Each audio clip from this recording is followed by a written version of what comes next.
على سيد الرسل وخاتم الأنبياء.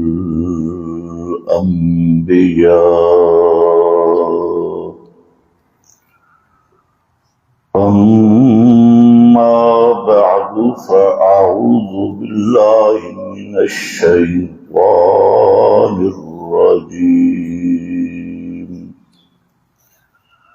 بسم الله الرحمن الرحيم. حتى إذا جاءه لم يجده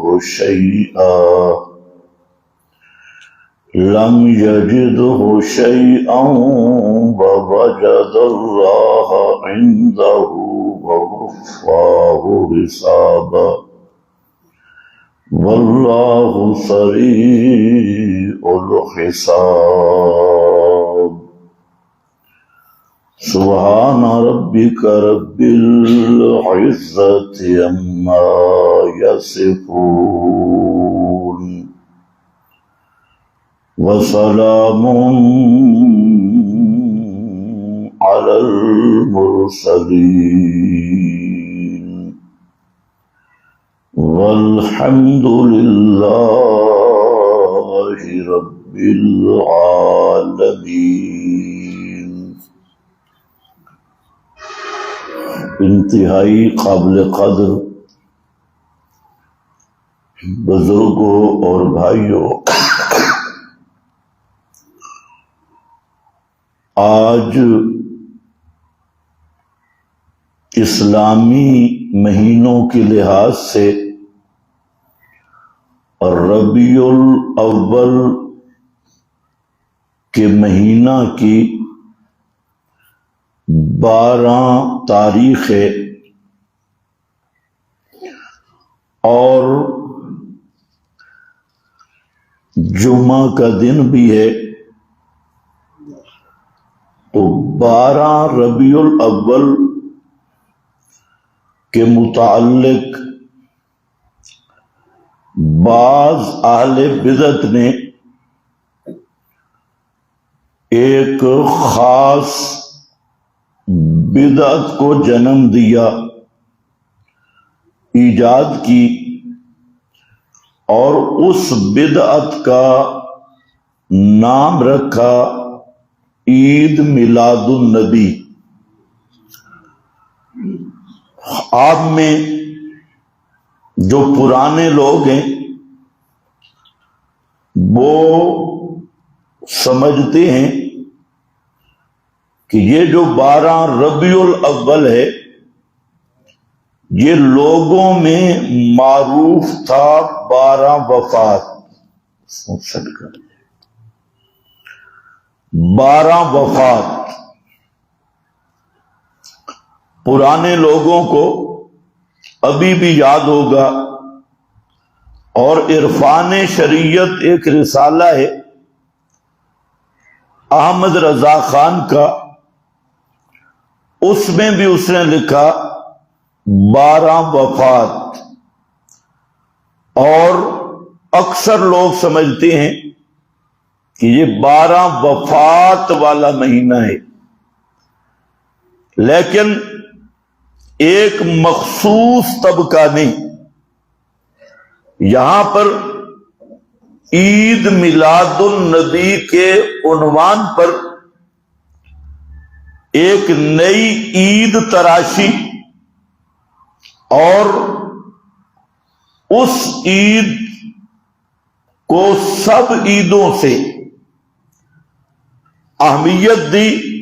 جو اسلامی عیدیں ہیں، اسلامی تہوار ہیں، ان پر بھی اس عید کو زیادہ اہمیت اور فضیلت دی.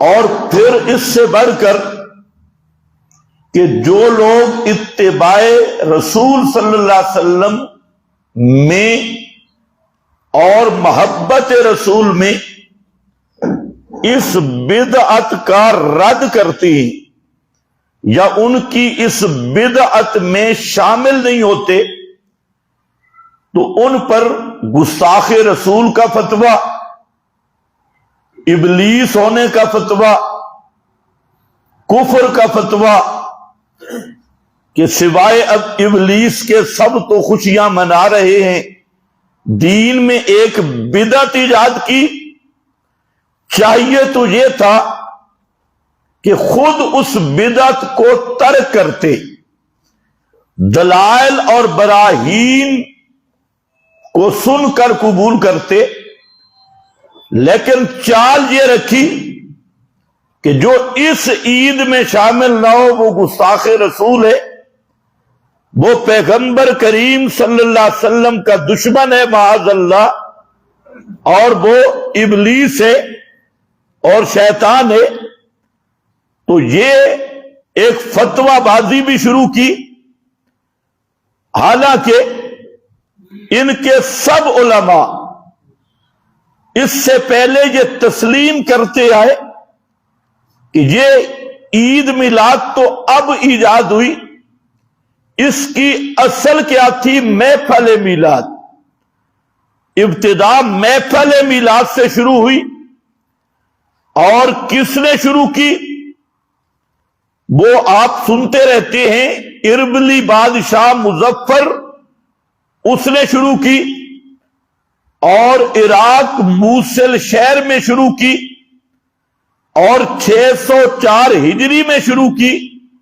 600 سال اسلام کے اس بدعت سے خالی رہے، اور 600 سال گزرنے کے بعد یہ کام شروع ہوا محفل میلاد کے نام پر، اور عراق کے شہر موصل سے شروع ہوا، اور سب کے سب میلادیوں نے لکھا کہ یہ بدعت ہے، لیکن ہے سونی بدعت، خوبصورت بدعت۔ بدعت ہونے پہ اتفاق ہے، ہم بھی کہتے ہیں یہ بدعت ہے، وہ بھی کہتے ہیں یہ بدعت ہے، بس جھگڑا اس میں ہے، ہم کہتے ہیں کسی بدعت میں حسن نہیں، وہ کہتے ہیں بدعت ہے پر بڑی سونی بدعت، نیک بدعت۔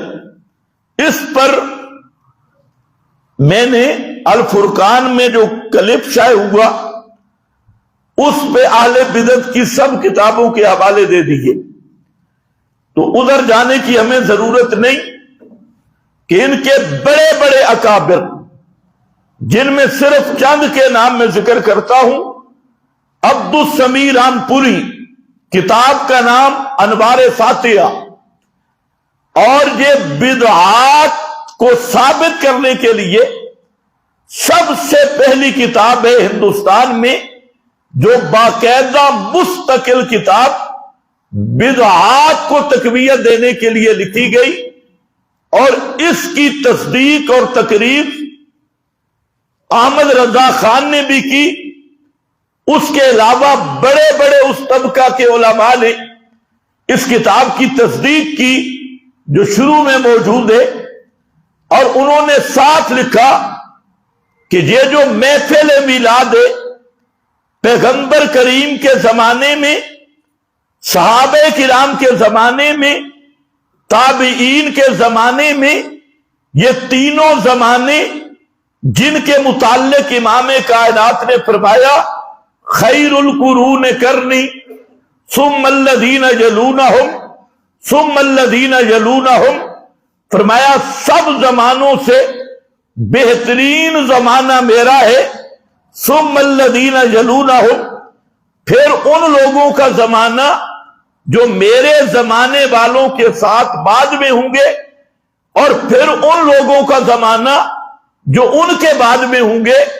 تو یہ تین زمانے ہیں جن کو کہا جاتا ہے مشہود لہا بالخیر، جن کے خیر ہونے پر پیغمبر کریم نے شہادت دی ہے، اور پیغمبر کی گواہی موجود ہے کہ پیغمبر، صحابہ، تابعین کا زمانہ یہ سب زمانوں سے بہتر زمانہ، اور سب جماعتوں سے بہتر جماعتیں یہ تین ہیں، پیغمبر کریم صلی اللہ علیہ وسلم، آپ کے صحابہ اور تابعین، یہ خیر القرون کی بہترین ہستیاں، ان میں عبدالسمیع رامپوری لکھتا ہے کہ ان میں محفل میلاد کا تصور نہیں تھا، بلکہ 600 سال بعد 600 سال بعد ہجرت کے بعد 600 سال بعد موصل شہر عراق مظفر الدین اربلی اس بادشاہ نے اس کو شروع کیا، اور یہ محفل میلاد عراق کی ایجاد ہے، بادشاہ کی ایجاد ہے۔ تو اب میرا سوال یہ ہے کہ یہ 600 سال تک جو دین نہیں تھا وہ 600 سال کے بعد دین کیسے بن گیا، اور 600 سال کے بعد وہ عبادت کیسے بن گئی، 600 سال کے بعد وہ محبت رسول کا معیار کیسے بن گیا، وہ عشق رسول بلکہ رسول کو ماننے اور نہ ماننے کا معیار کیسے بن گیا، جو 600 سال 6 صدیاں اسلام کی اس محفل میلاد سے بھی خالی ہے۔ اور پھر عبدالسمیع رامپوری نے لکھا یہ بدعت ہے، پر سونی بدعت ہے، بدعت حسنہ، کہتے ہیں ہم مانتے ہیں بدعت ہے لیکن سونی بدعت اور اچھی بدعت۔ تو اس کے بعد ڈھیرے کے پیر صاحب جسٹس پیر کرم شاہ الازہری جو جسٹس بھی رہا اور ڈھیرے کا مشہور پیر ہے پیر کرم شاہ صاحب، اس کی کتاب ضیاء النبی ہے سیرت پر، اس نے بھی یہ چاروں حقیقتیں مانی کہ صحابہ تابعین خیر القرون میں اس محفل میلاد کا وجود ہی نہیں، اور 604 ہجری کو شروع ہوا اور اربلی مظفر نے شروع کیا پیر کرم شاہ نے، پھر وہاں یہ بھی نقشہ کھینچا کہ اتنے تھال حلوے کے تیار ہوتے تھے، اتنے پھرنیاں ہوتی تھی، اتنے بکرے ذبح ہوتے تھے، آگے پوری اس نے لسٹ دی ہے ضیاء النبی پیر کرم شاہ کی، اس نے بھی یہی بات کی۔ غلام رسول سعیدی کی تبیان القرآن، اور یہ بریلویوں کا وہ مفسر ہے جس نے 10-12 جلدوں پہ تفسیر لکھی، اس سے پہلے کوئی ایسی تفسیر نہیں، اس نے بھی کہا یہ 604 ہجری ملک المظفر عراق کا شہر موصل اور وہاں سے ایجاد ہوئی، اور یہ سب سے اچھی اور نیک بدعت ہے۔ لفظوں پہ بھی ذرا غور کرو، سب سے اچھی اور نیک بدعت، صوفی بدعت ہے، خوبصورت بدعت ہے۔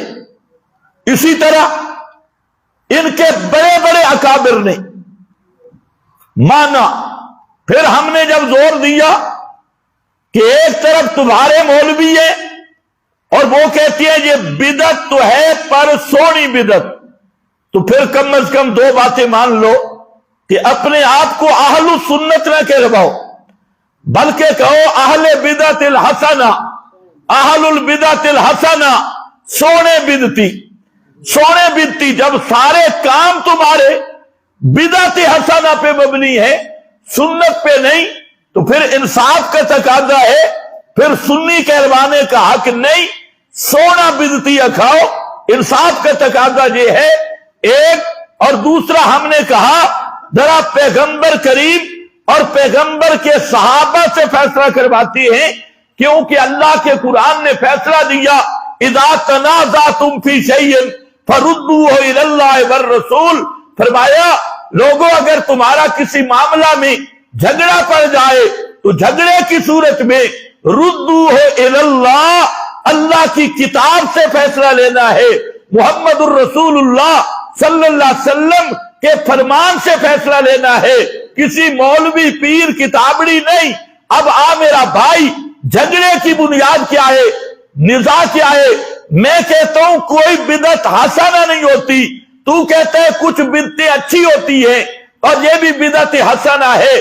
آؤ ذرا پیغمبر کریم سے پوچھئے، اللہ کے محبوب صلی اللہ علیہ وسلم کی 20 احادیث موجود ہیں جس میں آپ فرماتے ہیں لوگوں کل بدعت ضلالہ، کل بدعت ضلالہ، ہر بدعت گمراہی ہے۔ پیغمبر فرمائے کل بدعت ضلالہ۔ تمہیں کل کا معنی نہیں آتا، مشکل معنی ہے، سارے ذرا پڑھو کل بدعت یہ کس کا فرمان ہے؟ یہ امام کائنات کا فرمان ہے۔ کل بدعت ضلالہ، اور حضرت عبداللہ ابن عمر کی روایت میں ہے کل بدعت ضلالہ وَإِن رَآهَا النَّاسُ حَسَنًا، ہر بدعت گمراہی ہے اگرچہ لوگ بورڈ لگاتے ہوں کہ یہ بدعت حسنہ ہے، لوگ تمہیں کہیں گے یہ بدعت حسنہ، اِن رَآهَا النَّاسُ حَسَنًا، تب بھی بدعت گمراہی ہے۔ اب میرے دوستو کتنا واضح مسئلہ تھا کہ قرآن پاک نے ہمیں پابند کیا، فرمایا قل ان کنتم تحبون اللہ فاتبعونی یحببکم اللہ، فرمایا میرے محبوب اعلان کرو اگر اللہ سے محبت کرتے ہو، یعنی وہ اعمال کرتے ہو جن کا نام عبادت ہے اور اللہ کو راضی کرنا چاہتے ہو تو آؤ فاتبعونی، اس کا ایک ہی راستہ ہے کہ میں محمد مصطفیٰ کی اتباع کرو، میری کیا کرو؟ اتباع کرو۔ امام احمدی نے، پیر کرم شاہ نے، سعیدی نے، ملا علی قاری نے، سب نے جہاں لکھا الاتباع کما یکون فی الفعل یکون فی الترک، اتباع کا کیا مطلب؟ تین چیزیں ہیں، اتباع قول میں جو بات پیغمبر نے قولن کہی اس کو مانو، جو کام پیغمبر نے فعلن کیا اس کو مانو، اور جو کام پیغمبر نے سبب موجود تھا، محرک موجود تھا اور پیغمبر کریم نے وہ کام نہیں کیا، اس کے نہ کرنے میں اتباع ہے، جو کام کیا اس کے کرنے میں اتباع ہے، اور باوجود سبب کے جو کام میرے نبی نے نہیں کیا اس کے ترک میں نہ کرنے میں اتباع ہے۔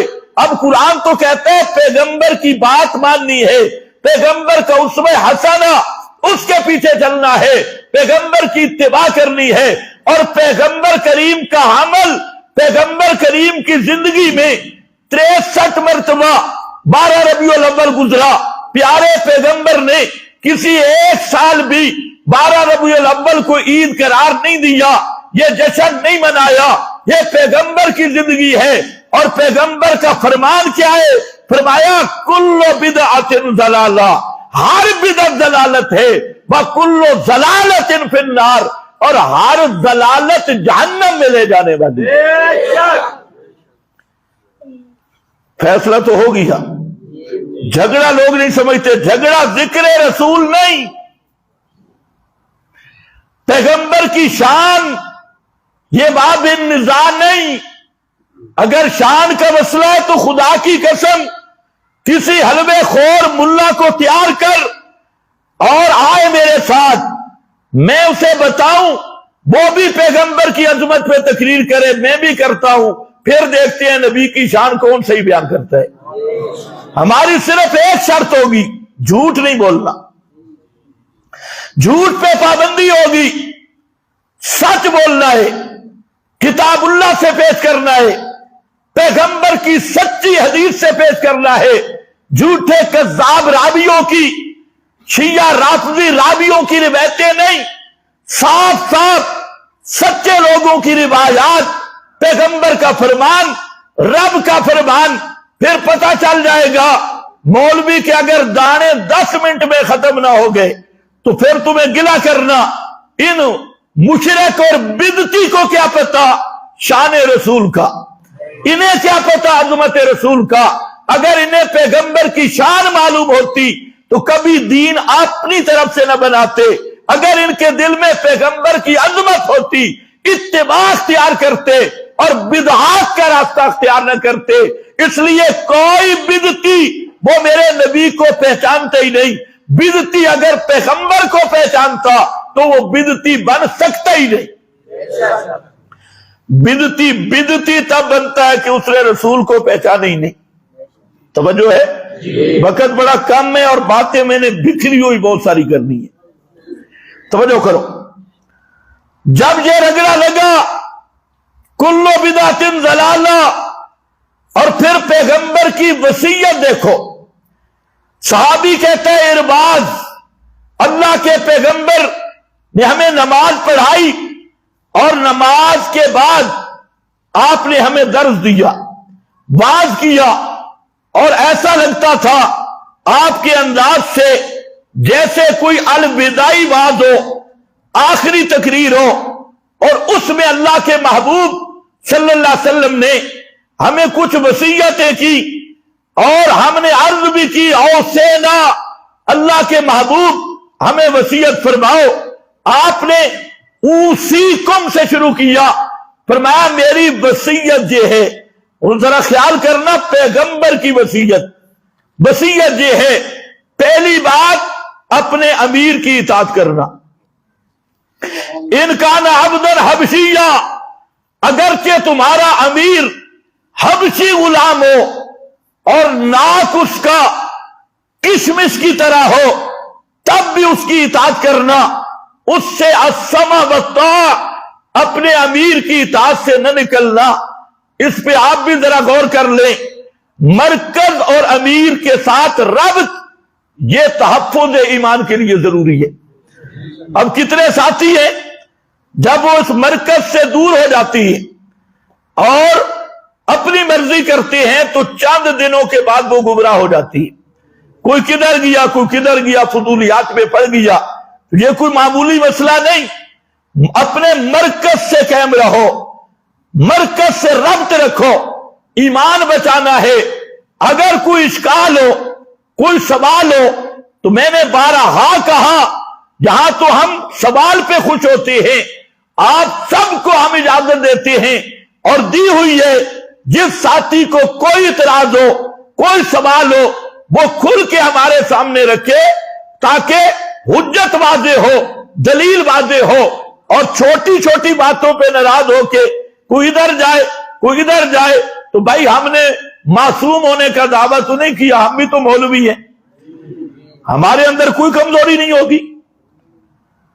معصوم تو اللہ کے نبی ہوتے ہیں، تو ہم تو مولوی ہیں، ہمارے اندر ہزاروں عیب ہوں گے، ہزاروں کمزوریاں ہوں گی. تو ہم نے کب دعویٰ کیا کہ ہم معصوم ہیں؟ تو ہمارا دعویٰ یہ ہے کہ ہمارا مسئلہ معصوم ہے. یہ معصوم کا مسئلہ ہے، یہ مسئلہ پیغمبر کریم والا مسئلہ ہے، یہ ہمارا دعویٰ ہے. اس پہ کسی کو اعتراض ہو تو بات کرے. باقی اپنے مرکز کے ساتھ رہو. مرکز کے ساتھ رہو گے تو ایمان بچ جائے گا، اور مرکز کے ارد گرد پھرو گے ایمان نہیں بچے گا. اور ہم نے کئیوں کو دیکھا جو مرکز سے دور ہو گئے، وہ دین سے بھی دور ہو گئے اور عقیدہ توحید والی نعمت سے بھی دور ہو گئے. تو خیر، پہلے یہ اطاعت امیر کی ترغیب دی. پھر فرمایا کہ جو آدمی من یعش منکم بعدی فسیرا اختلافا کثیرا، جو میرے بعد زندہ رہے گا وہ بڑے بڑے اختلاف دیکھے گا. فرمایا ان اختلافات میں تم نے کیا کرنا ہے؟ علیکم بسنتی وسنت الخلفاء الراشدین. یاد رکھنا میرے صحابہ کا دامن نہ چھوڑنا. علیکم بسنتی وسنت الخلفاء الراشدین، تم پہ میری سنت کو لازم پکڑنا ہے اور خلفاء راشدین کے طریق پہ چلنا ہے، اس کو نہیں چھوڑنا. المہدیین ہوں گے پکے ہدایت یافتہ، خلفاء راشدین بھی ہوں گے، مہدیین بھی ہوں گے ہدایت یافتہ. ان پہ شک نہ کرنا، ان پہ اعتراضات نہ کرنا، ان پہ تنقید نہ کرنا، ان کا طریقہ اختیار کرنا. اور اگلا جملہ فرمایا وَإِيَّاكُمْ وَمُحْدَثَاتِ الْأُمُورِ، خبردار دین میں نئے کاموں سے بچنا. إِنَّ كُلَّ مُحْدَثَةٍ بِدْعَةٍ وَكُلَّ بِدْعَةٍ ضَلَالَةٍ وَكُلَّ ضَلَالَةٍ فِي النَّارِ. دین میں ہر نیا کام وہ بدعت ہوگا. اور یہاں پر پیغمبر نے تقسیم نہیں کی، کچھ نئے کام بدعت حسنہ بھی ہوں گے، کچھ نئے کام سونیا بدعت. فرمایا نہیں، ایاکم ومحدثات الامور ان کل محدثۃ بدعہ، دین میں ہر نیا کام بدعت ہوگا. وکل بدعۃ ضلالہ، اور ہر بدعت گمراہی ہوگی۔ کیا پڑھتے ہو فاتحہ میں؟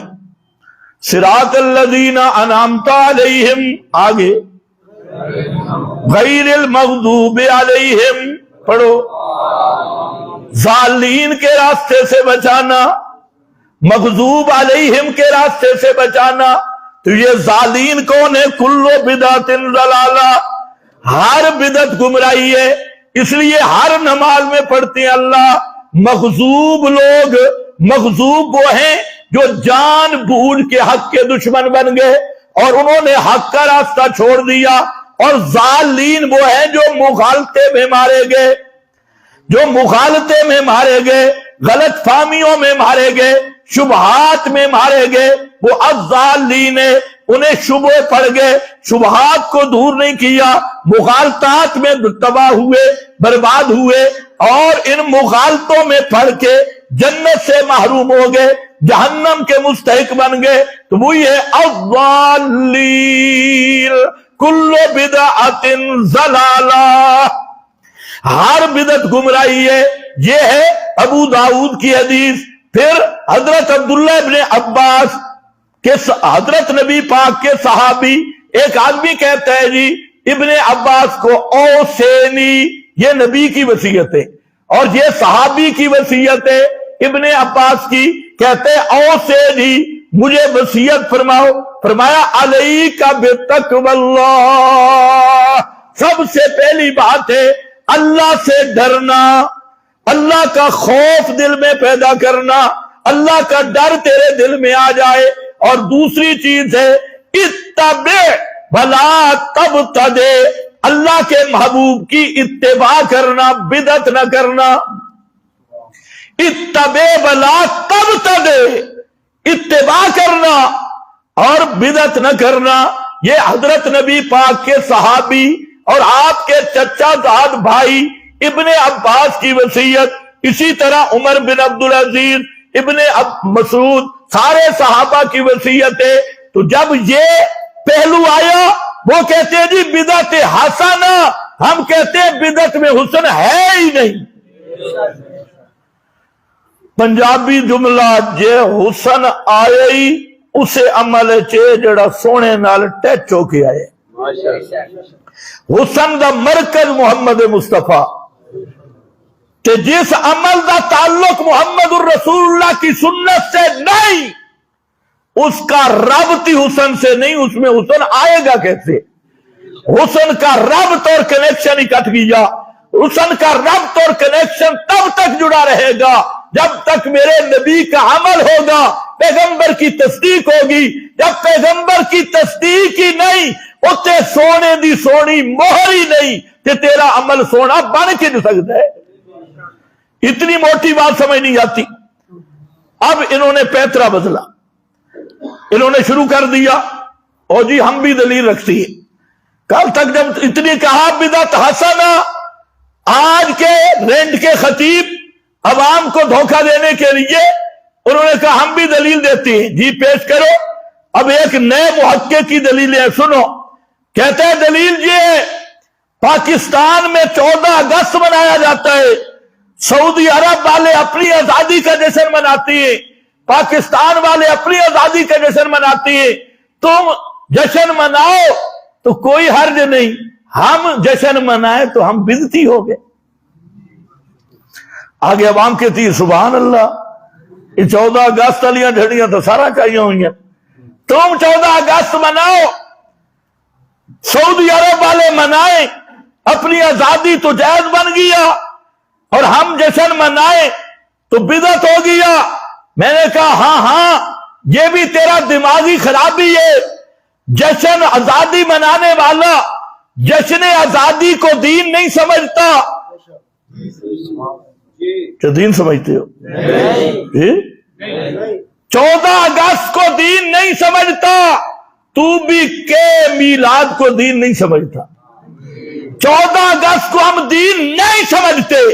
اگر کوئی 14 اگست کو بھی، جشن آزادی کو بھی دین سمجھ کے منوائے اور کہے سوائے ابلیس کے سب تو خوشیاں منا رہے ہیں، فتویٰ بازی کرے، اور اس دن کو بطور دین ہی تہوار کے اور دین کا جز سمجھ کے بنائے، وہ بھی تمہاری طرح بیتتی ہے۔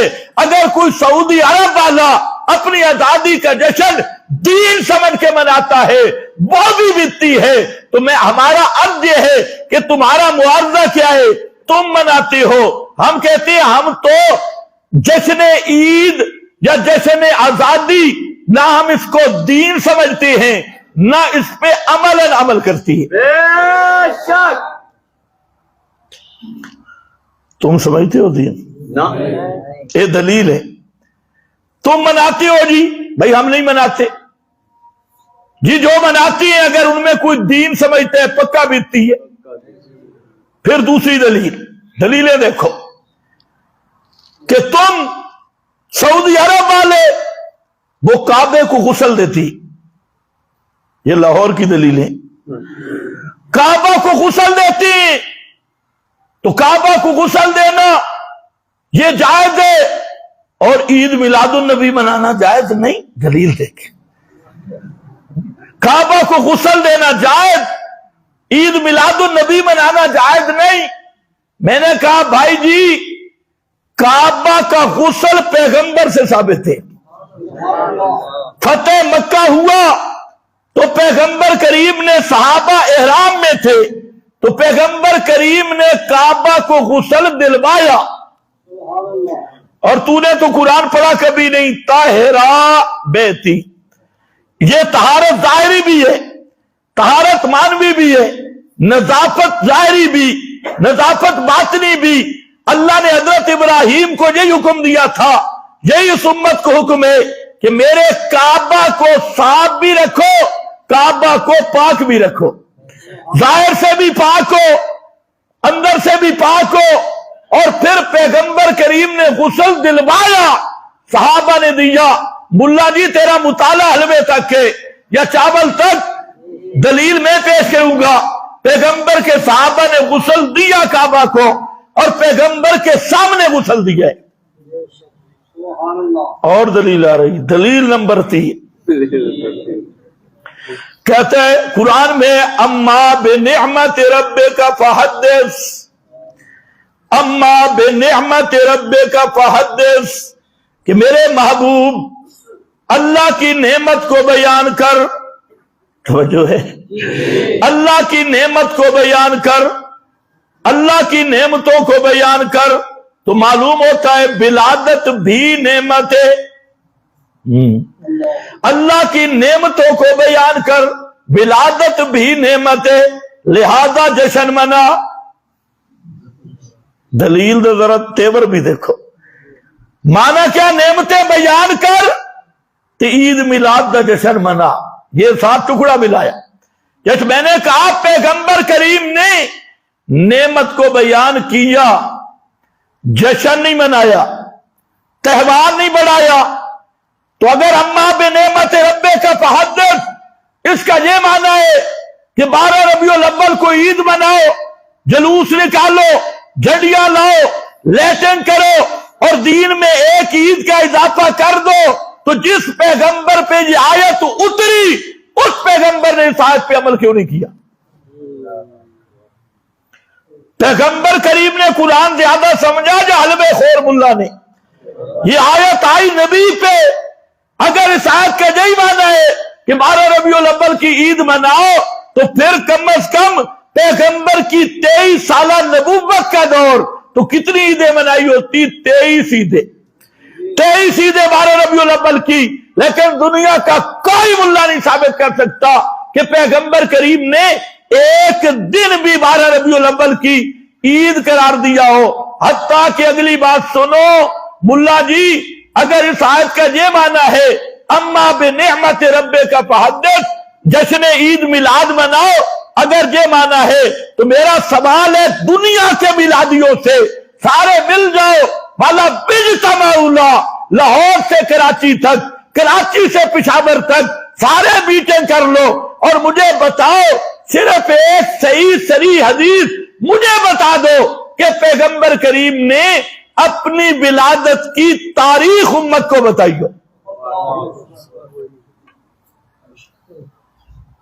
توجہ ہے میری طرف؟ کہ اما بنعمت رب کا فحدث کا معنی جی عید میلاد بناؤ، اور جس نبی پہ آیت آ رہی اس نے اپنی تاریخ ولادت بھی نہیں بتلائی، اسی لیے تو اختلاف ہو گیا۔ کچھ حضرات کہتے ہیں 17 رمضان کو آپ کی ولادت ہوئی، 17 رمضان۔ ایک اور پارٹی کہتے ہیں 17 ربیع الاول آپ کی ولادت، کچھ کہتے ہیں رجب، کچھ کہتے ہیں ایام تشریق ذی الحج میں، عید کے بعد قربانی کے بعد جو 3 دن ہوتے ہیں ایام تشریق، ان میں آپ کی ولادت ہوئی۔ مہینہ بھی ایک نہیں، ربیع الاول، صفر، رمضان اور پیران پیر، جس کے متعلق تم کہتے ہو کہ ان کی پتلی لوح محفوظ پہ لگی ہے اور ہر چیز کو دیکھتے ہیں، اس نے ایک قول نقل کیا عشرہ محرم میں، تو کہتے ہیں کہ پیغمبر کریم کی ولادت کا ایک قول ہے 10 محرم کو آپ کی ولادت ہوئی۔ اب جہاں پیران پیر بھول گیا، اما بنعمت رب کا فحدث، پیغمبر کریم نے مہینہ نہیں بتلایا، مہینہ کون سا تھا تاریخ نہیں بتلائی، تاریخ کون سی تھی کسی صحابی نے مہینہ نہیں بتلایا، تاریخ نہیں بتلائی۔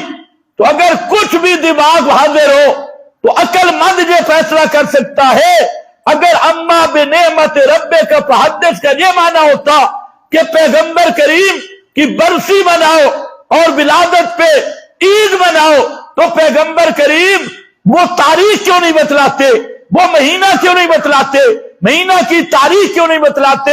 آپ کی ولادت کے دن کو مخفی رکھنے میں اللہ کی حکمت یہی تھی تاکہ کوئی بدعتی قیامت تک کوئی عذر پیش نہ کر سکے۔ آپ کی تاریخ ولادت ہی مخفی ہے۔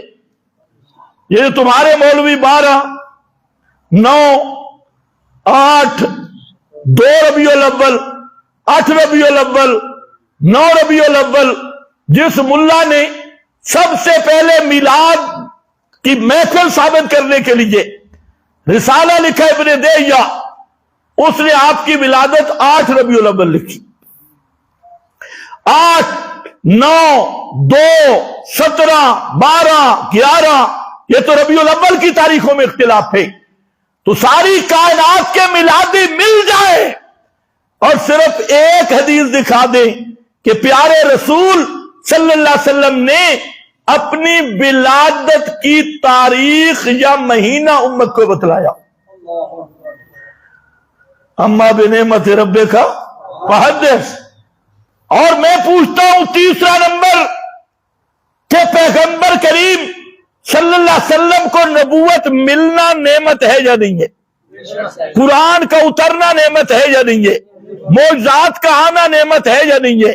پیغمبر کریم کی اولاد نعمت ہے یا نہیں؟ حضرت فاطمہ کی ولادت نعمت ہے یا نہیں؟ حضرت حسن اور حضرت حسین کی ولادت یہ نعمت ہے یا نہیں؟ تو اگر فحدث کا یہ معنی ہے کہ کسی کی ولادت پر دن مناؤ، عید مناؤ، اگر یہی معنی ہے تو پھر پیغمبر کریم صلی اللہ علیہ وسلم نے اپنی نبوت کا دن مقرر کیوں نہیں کیا؟ نزول قرآن والا دن مقرر کر کے جشن کیوں نہیں منایا؟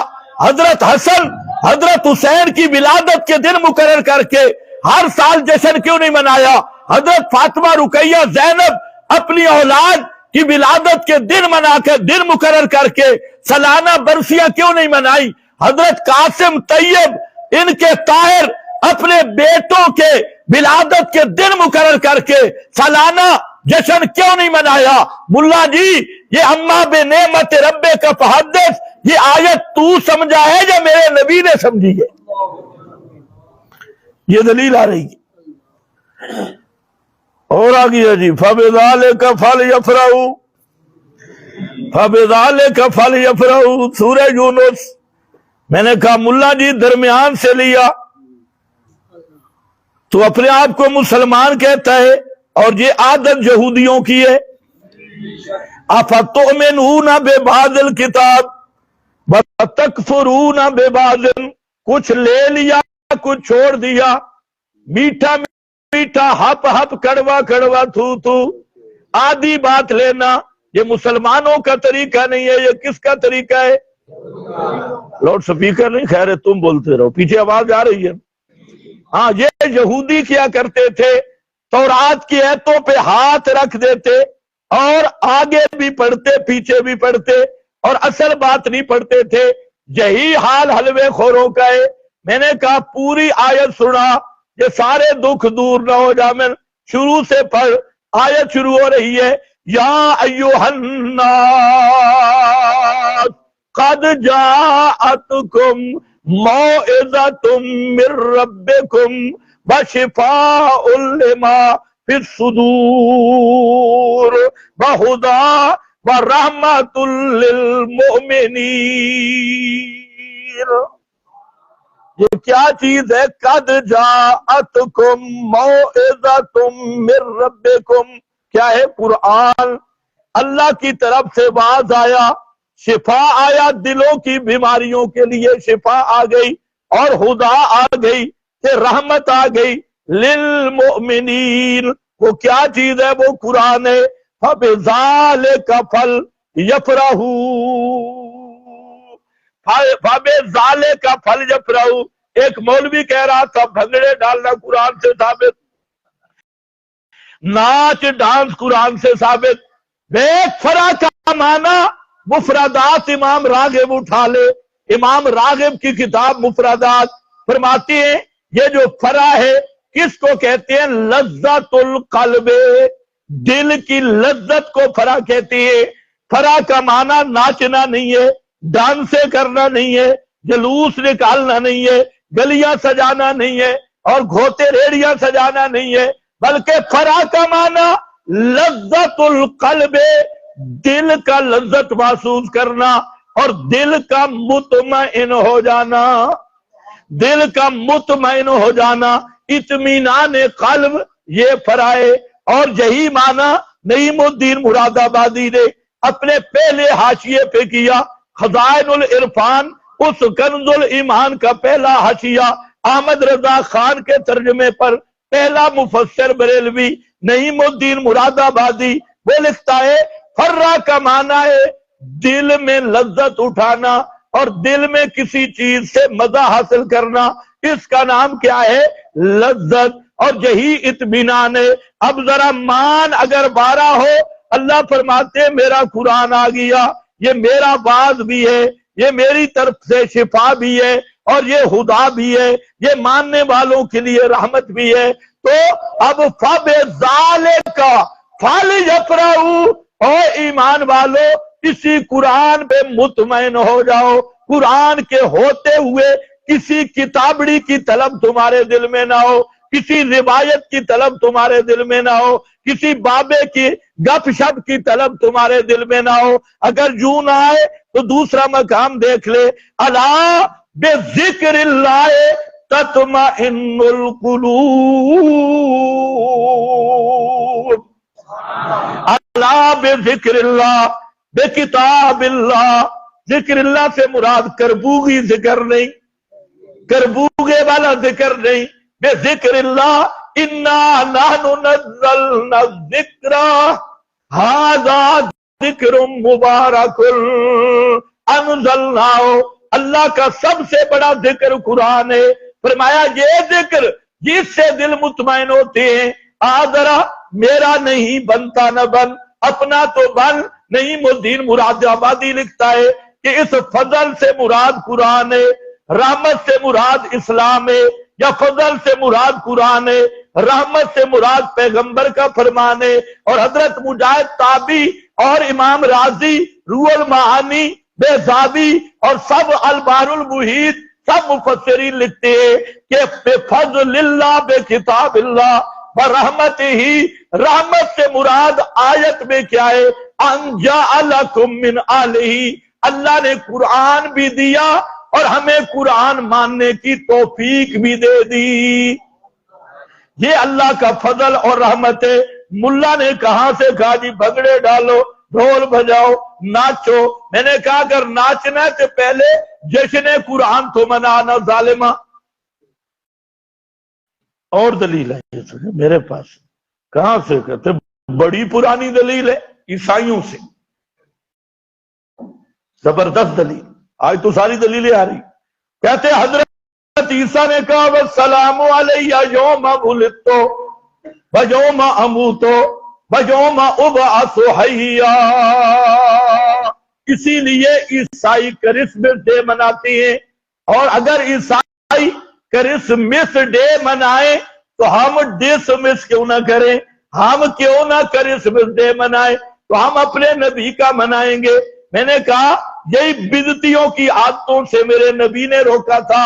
فرمایا لَتَتَّبِعُنَّ سُنَنَ مَنْ كَانَ قَبْلَكُمْ، خبردار تم میں اکثر لوگ پچھلوں کے نقش قدم پہ چلیں گے۔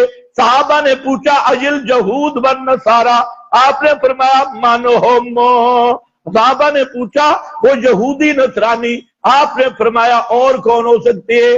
اس لیے فرمایا خبردار من تشبہ بقوم فہو منہم، جو کسی قوم کا شعار اختیار کرے گا قیامت کے دن انہی کے ساتھ اٹھے گا۔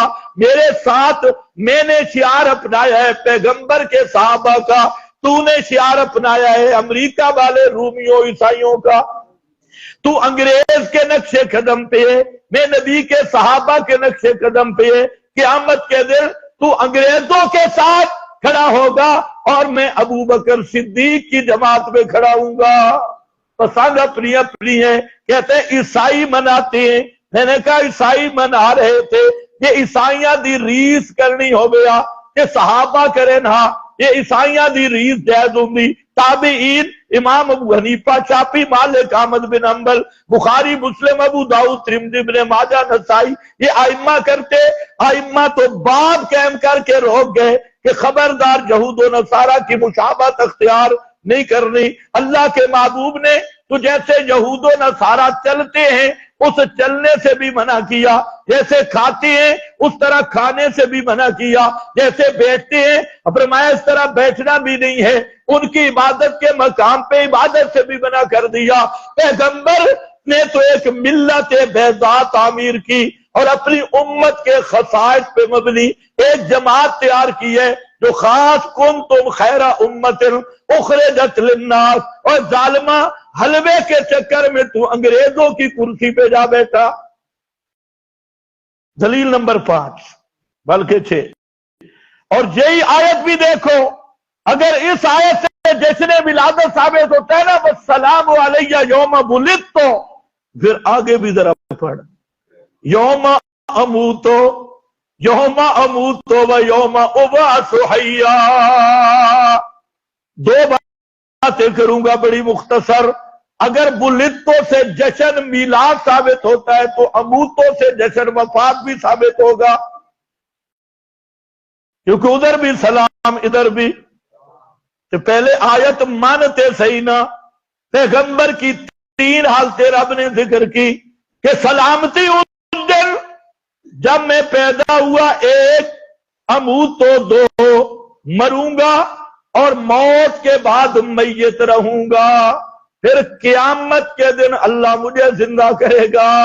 معلوم ہوتا ہے موت کے بعد بلہو احوال ثلاثہ، قرطبی مابردی مفسر قرطبی نے لکھا بلہو احوال ان لہو احوال ثلاثہ، پیغمبر کے بھی 3 حال ہیں، فی الدنیا حیا وفی القبر میتا، فی القبر میتا، دنیا میں زندہ قبر میں میت، اور وفی القیامت مبعوثا، قیامت والے دن پیغمبر کو بھی زندہ کیا جائے گا، کیونکہ موت سے قیامت تک پیغمبر بھی میت ہوں گے۔ تو صرف حلوہ کھانا سے آیت پڑھی ہے، آیت مان تو صحیح۔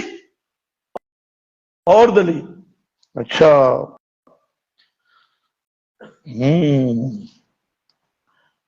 کہتے ہیں ہم میلاد مناتے ہیں، دلیل کہتے ہیں پیغمبر نے 1 مہینے میں 4 دفعہ اپنا میلاد منایا۔ توجہ مولوی صاحب، ایک ماہ میں 4 دفعہ میلاد منایا، ہم تو سال میں 1 دفعہ مناتی ہیں، پیغمبر کریم نے ایک مہینے میں 4 مرتبہ منایا۔ توجہ، کہتے ہیں مسلم شریف، پیغمبر کریم سوموار کا روزہ رکھتے تھے۔ صحابہ نے عرض کی کہ یہ سوموار کا روزہ کیوں رکھتے ہو؟ تو آپ نے فرمایا فیہ ولدت، اس دن میری ولادت ہوئی۔ جو ہے میری طرف، اس دن میری ولادت ہوئی۔ سوال تو نے کیا، میرے سوال کا جواب دے گا تو میں مانوں گا۔ میرا سوال یہ ہے، بقول تیرے پیغمبر مہینے میں 4 دفعہ میلاد مناتی ہیں، تو سال میں 1 دفعہ، تو نے پیغمبر کا طریقہ کیوں بدلا؟ توجہ ہے، پیغمبر کا طریقہ کیوں بدلا؟ پھر پیغمبر کریم اپنی ولادت والے دن روزہ رکھتے ہیں، تو عید مناتا ہے۔ عید والا دن روزہ ہوتا ہے اور روزوں میں عید آتی ہے۔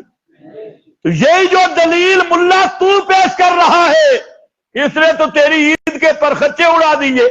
خود کہتا ہے پیغمبر نے روزہ رکھا اور تو نے عید منائی، تو اس کا مطلب پیغمبر نے روزہ رکھ کے بتایا کہ میرے ولادت کا دن عید کا دن نہیں ہے، میرے ولادت والا دن عید کا دن نہیں بن سکتا۔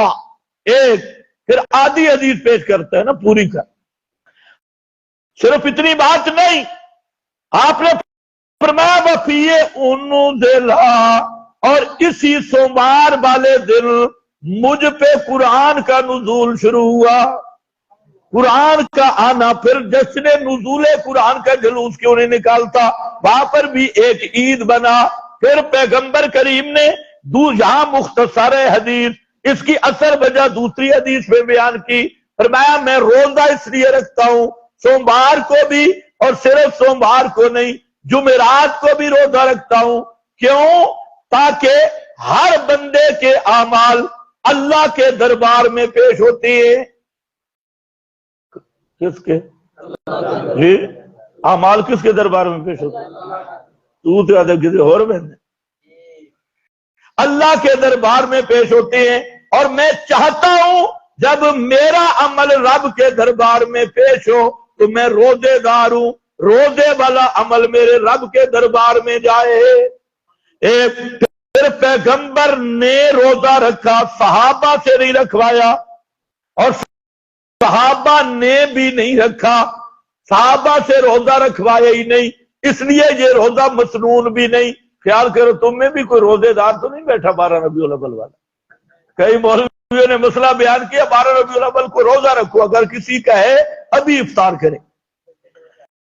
یہ جو 12 ربیع الاول کا روزہ رکھ کے پھرتا ہے یہ بھی کٹر بیتی ہے، اس لیے اگر کسی کا ہے تو مہربانی کر کے ابھی ابھی ابھی فوراً افطار کر دو۔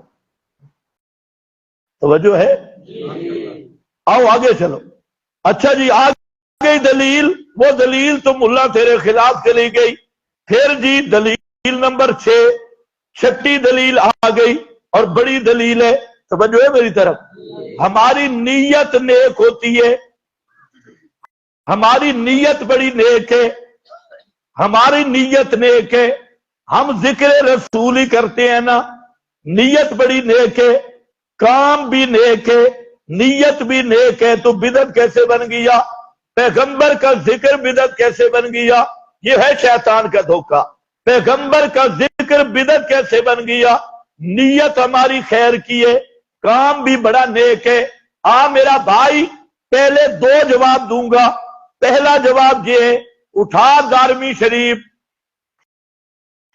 حضرت عبداللہ ابن مسعود رضی اللہ تعالیٰ عنہ گھر سے نماز کے لیے نکلے، صبح کی نماز ہے، اور دروازے پہ حضرت ابو موسیٰ اشعری بیٹھا ہوا ہے۔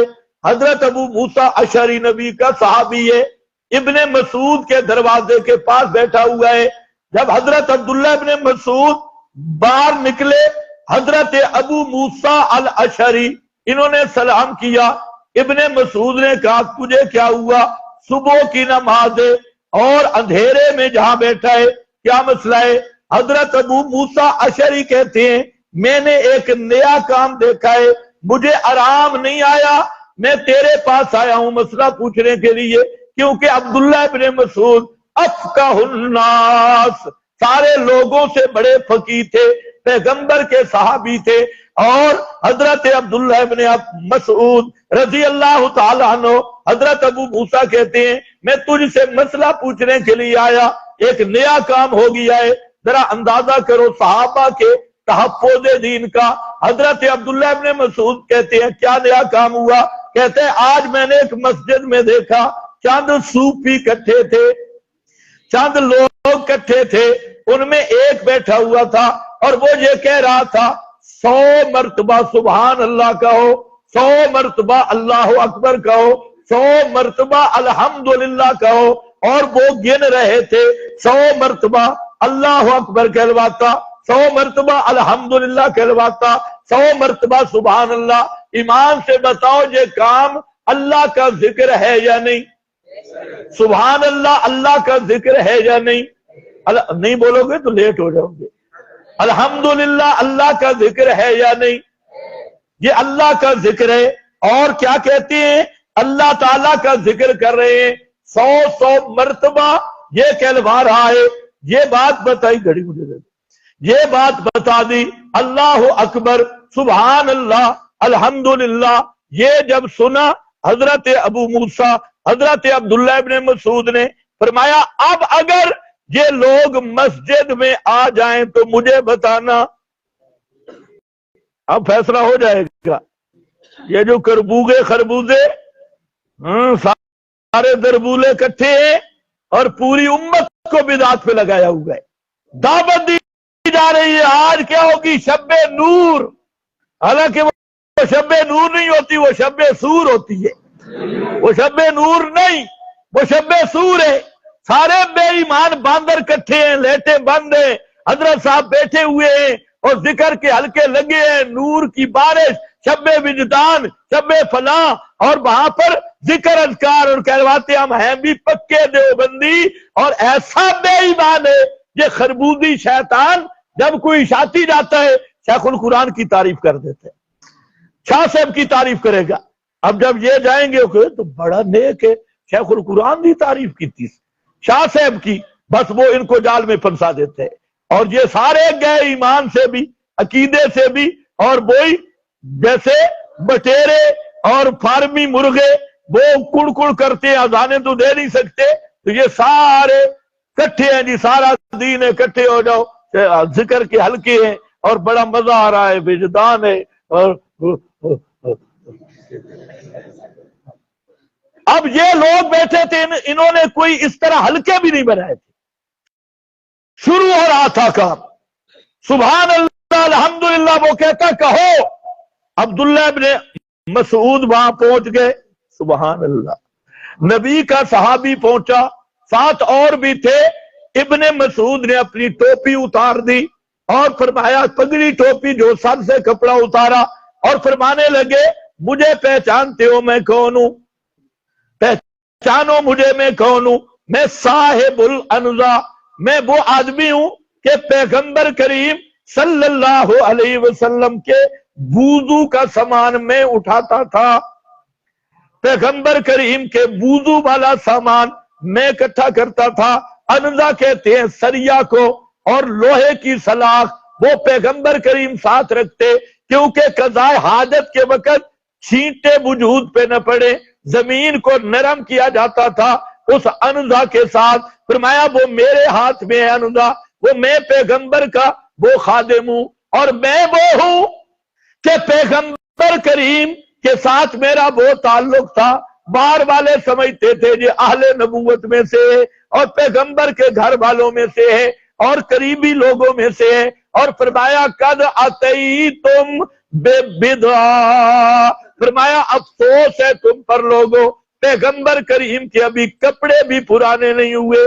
والآنیۃ لم تکسر، پیغمبر کریم کے برتن والے جو پینے کھانے کے برتن تھے وہ بھی ابھی تک محفوظ ہیں، ٹوٹے نہیں۔ وَقَدْ أَتَيْتُمْ بِبِدْعَةٍ ظَلْمًا، اور تم ایک اندھیری بدعت لائے ہو، اور ایک روایت میں ظلم کرتے ہوئے تم نے ایک بدعت گھڑ لی ہے۔ ایک کام چنگا ہے ایسی یا نہیں؟ سبحان اللہ، الحمدللہ، اللہ کا ذکر ہے، لیکن کٹھے بیٹھے فرمایا بدعت لائے ہو۔ اگلا جملہ بڑا خطرناک ہے جو ابن مسعود نے کہا، فرمایا انکم علی عہدا من ملت محمد، بتاؤ مجھے تم محمد مصطفیٰ سے زیادہ ہدایت پہ ہو۔ محمد الرسول اللہ جو ہدایت لائے تھے، تم عہدا ہو، انکم لعلی عہدا من ملت محمد، تمہارا دین محمد کے دین سے زیادہ ہدایت یافتہ ہے۔ جملے پہ ذرا غور کرنا، بدعتی اپنے آپ کو رسول سے زیادہ ہدایت یافتہ سمجھتے ہیں، کہتے حج کیا ہے، بلکہ امام شاطبی نے لکھا کہ ہر بدعتی قولن زامن عملن یہ ثابت کرنا چاہتا ہے ان شریعت لم تکمل، ان الدین لم یکمل، کہ دین ابھی تک مکمل نہیں ہوا اور مجھے کوئی نہ کوئی ہاتھ کرنے کی ضرورت ہے۔ امام مالک کہتے ہیں بدعتی وہ شیطان ہے زعم ان محمدن قد خان الرسالۃ، بدعتی پیغمبر کو خائن سمجھتا ہے، اور بدعتی اپنے عمل سے ثابت کرتے ہیں کہ یہ نیکی تھی اور پیغمبر نے فریضہ رسالت پہنچانے میں کوتاہی کی ہے، اور پیغمبر کریم نے معاذ اللہ خیانت کی ہے۔ آپ بتاؤ جو رسول کو خائن سمجھے مسلمان ہوگا؟ جو دین کو نامکمل سمجھے مسلمان ہوگا؟ جو اپنے آپ کو رسول اللہ سے زیادہ ہدایت یافتہ سمجھے وہ عاشق رسول ہوگا؟ یہ ہے بدعتی اپنے عمل سے ثابت کرتا۔ ابن مسعود نے وہی بات کی، احدا من ملت محمد، فرمایا یہ میرے نبی کے صحابہ گزرے، صحابہ سے بھی تم زیادہ پڑھے لکھے ہو، زیادہ ہدایت پہ ہو۔ انہوں نے آگے جو جملہ کہا وہ سنانا چاہتا ہوں۔ قالو، کہنے لگے ابن مسعود خدا کی قسم ہماری جو نیت ہے بڑی خیر کی ہے، ہماری نیت میں فتور نہیں ہے، ہم یہ جو کام کر رہے ہیں بڑا نیکی کی نیت سے کر رہے ہیں، ہماری نیت نیک ہے۔ ابن مسعود نے فرمایا کم من مرید للخیر لئی یحصل لہ، فرمایا کتنے مرید للخیر اچھی نیت سے کام کرتے ہیں لیکن ان کو اچھائی نہیں ملتی، اس لیے نیت تب معتبر ہے جو محمد مصطفیٰ کی غلامی میں ہو، آپ کی اتباع میں ہو۔ دونوں کام آگے، کام بھی ذکر اللہ تھا، نیت بھی ٹھیک تھی، دونوں کاموں کے باوجود ابن مسعود نے فتویٰ لگایا اتیتم ببدعۃ، اور دوسری روایت میں ہے ابن مسعود نے کہا ان بے ایمانوں کو مسجد سے نکال دو۔ تم تو بدعتیوں کے پیچھے پڑھ کے آ جاتے ہو، حالانکہ شرعی مسئلہ یہ ہے، سارے مولوی ناراض ہو جائے مسئلہ نہیں چھپتا، کہ جو اپنے آپ کو اشاعتی پنج پیری مباحث کہلواتا ہے اور مسئلہ توحید کو ڈنکے کی چوٹ پہ بیان نہیں کرتا، وہ بھی قطعاً لعنتی اور بے ایمان ہے۔ ایسے امام کے پیچھے بھی کوئی نماز نہیں ہے۔ تم کس اسکول میں پڑھے ہو کہ تمہارے مسئلہ تھوڑا جرم ہے؟ صرف یہ کہنا میں اشاعتی ہوں، میں مباحث ہوں اور جب پہ بدعتیاں ہوں، میں بڑا اچھا ہوں، جنازے مشرکاں دے، اور میں بڑا مباحث ہوں، یہ مباحث نہیں ہے، یہ بندر ہے، بندر فاروق اعظم کے قول کے مطابق۔ فرمایا بندر نہ بنو، بندر وہی ہوتا ہے جس کا منہ اور طرف ہو اور دم اور طرف ہو۔ رکھ سوپو تیری نماز تجھے جہنم لے جائے گی۔ کیوں؟ فرمایا میں نے پیارے پیغمبر کے پیچھے عید کی نمازیں پڑھی، ابو بکر و عمر کے پیچھے عیدیں پڑھی، نہ پیغمبر نے پہلے نفل پڑھے نہ نبی کے صحابہ نے پڑھے، تو بچو کون ہوئے؟ تو کون ہوتا ہے؟ اس لیے تجھے جہنم میں لے جائیں گے یہ نفل۔ معلوم ہوتا ہے وہ نفل بھی جہنم کا باعث بن جاتے ہیں جن نفلوں پہ محمد کی تصدیق نہ ہو، محمد الرسول اللہ کی تصدیق کے بغیر تو نفل بھی کام نہیں آتے۔ حضرت پیر علی اگے اسے انج نہیں آکھا جی اللہ دے رسول دی منع دکھاؤ، انہوں پتا ہے اگر میں نے کہا نا منع دکھاؤ ایک ہاتھ لگ جاتے 32 دند باہر آ گئے سر، سارے دند باہر ہوتے۔ اگر یہ پوچھتا نا جیسے آج جی اے فلانی چیز جی منع دکھاؤ، اس نے بھی حضرت علی کے تیور دیکھ کے سمجھ گیا بھئی تے کام ذرا اوکھئی، چپ کر کے پتلی گلی چو نکل گیا، دوبارہ نفلوں کا نام بھی نہیں لیا۔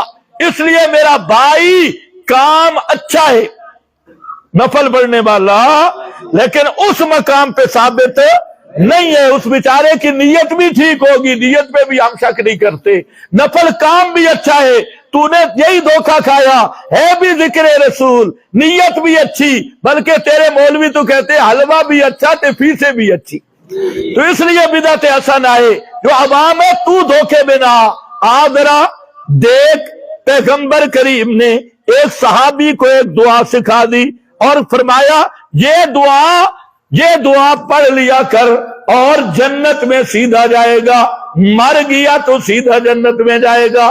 دعا میں لفظ آ رہے تھے، مشکات اٹھا لینا، دعا میں لفظ آ رہے تھے آمنتو بے نبیک الذی ارسلتا، سارے پڑھو آمنتو بے نبیک الذی ارسلتا، آمنتو بے نبیک الذی ارسلتا۔ آخر میں یہ لفظ تھے کہ میں ایمان لایا تیرے نبی کے ساتھ، ارسلتا جس پیغمبر کو تو نے رسول بنا کے بھیجا ہے، یہ لفظ تھے۔ پیغمبر کریم اپنی مصروفیت میں مشغول ہو گئے، صحابی یاد کر رہا ہے، اور اس کے بعد پیغمبر کریم کے پاس سبق سنانے آ گیا۔ اللہ کے محبوب نے فرمایا ذرا سبق سناؤ۔ ہاں، طالب علموں سے بھی گزارش ہے کہ سبق سننا بھی ثابت ہوگی۔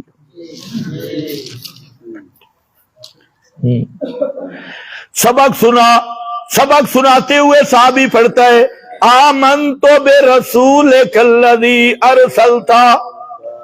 آپ نے کیا پڑھایا تھا؟ آمنتو بے نبیک الذی ارسلتا۔ صحابی پڑھتا ہے آمنتو بے رسولک الذی ارسلتا، حالانکہ آپ رسول بھی ہیں، آپ نبی بھی ہیں، لیکن لفظ بدل گیا، نبی کا جگہ پہ آ گیا رسول کا۔ پیغمبر نے جب سنا فرمایا اللہ اللہ اللہ، کوئی ضمانت نہیں ہے، کوئی ضمانت نہیں ہے، میں نے جو لفظ پڑھائے لفظ وہی پڑھنے ہوں گے، لفظ نہیں بدل سکتا۔